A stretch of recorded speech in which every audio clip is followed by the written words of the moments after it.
है इश्क के जुनून ड्रामे की अगली किस्त में आप देखेंगे कि सब कुछ ठीक होता जा रहा है खुद ब खुद। लेकिन माहीन अपने लिए भी सब कुछ ठीक करना चाहती है।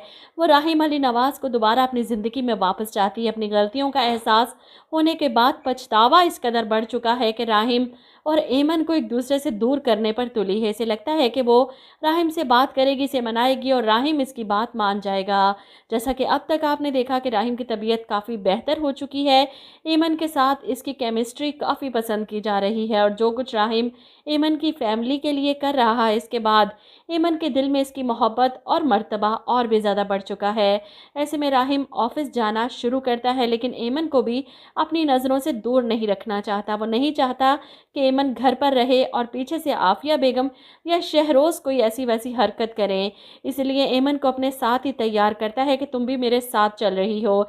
एमन हैरान होती है कि मैं वहाँ जाकर क्या करूँगी, लेकिन राहिम इसे अपने साथ लेकर जाता है। अब एमन होटल में कदम रखती है तो हैरान होकर हर तरफ देखती है। मैं यहाँ पर जॉब करती थी, इस रेस्टोरेंट में, जिस पर राहिम इसका हाथ पकड़कर इसे अपने ऑफिस की तरफ लेकर जा रहा है कि हाँ, तुम यहाँ पर वेटरेस थी लेकिन अब मालकिन हो। वो अपने ऑफिस का दरवाज़ा खोलता है तो वहाँ शहरोज़ को देखकर हैरान होता है। तुम यहाँ पर क्या कर रहे हो? शहरोज़ मुस्कुराते हुए कहता है कि आपकी लीडरशिप के अंडर काम करके मैं भी आपकी तरह काम सीखना चाहता हूँ। जिस पर राहिम अली नवाज़ जवाब देता है कि तुम मेरे मशवरे के बगैर ऑलरेडी ही बहुत बड़े बड़े काम कर चुके हो। वो शहरोज़ को अपने ऑफिस से जाने के लिए कहता है। एमन को अपने सामने बिठाता है। अब इससे बातें ही कर रहा था जब माहीन वहाँ आ जाती है राहिम से मिलने, इसे मनाने के लिए, अपनी मोहब्बत का यकीन दिलाने के लिए कि मैं जानती हूँ तुम्हारी और एमन की शादी हादसाती तौर पर हुई। मेरी गलती थी, मैंने तुम पर यकीन नहीं किया, लेकिन मैं आज भी सिर्फ तुम्हारा साथ चाहती हूँ। तुम एक बार मान जाओ, सब ठीक हो जाएगा पहले की तरह। और रही बात एमन की, इसका कोई नुकसान नहीं होगा। इसकी पहले भी मंगनी हुई थी ना, इसकी शादी हो जाएगी दोबारा।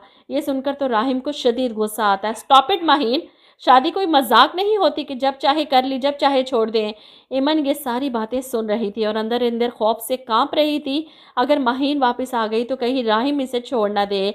लेकिन ऐसे में राहिम का जवाब सुनकर माहीन एमन से बात करने की कोशिश करती है कि राहिम और मैं एक दूसरे से मोहब्बत करते थे, हमारी तो मंगनी भी हो गई थी। अगर तुम बीच में ना आती, इससे पहले कि वो मज़ीद कुछ कहती, राहिम आगे बढ़ता है। एमन का हाथ थाम कर माहीन की आंखों में आंखें डालकर जवाब देता है कि मोहब्बत में अगर एक बार हाथ थाम लिया जाए माहीन, तो वो हाथ कट तो सकता है लेकिन छुड़ाया नहीं जा सकता।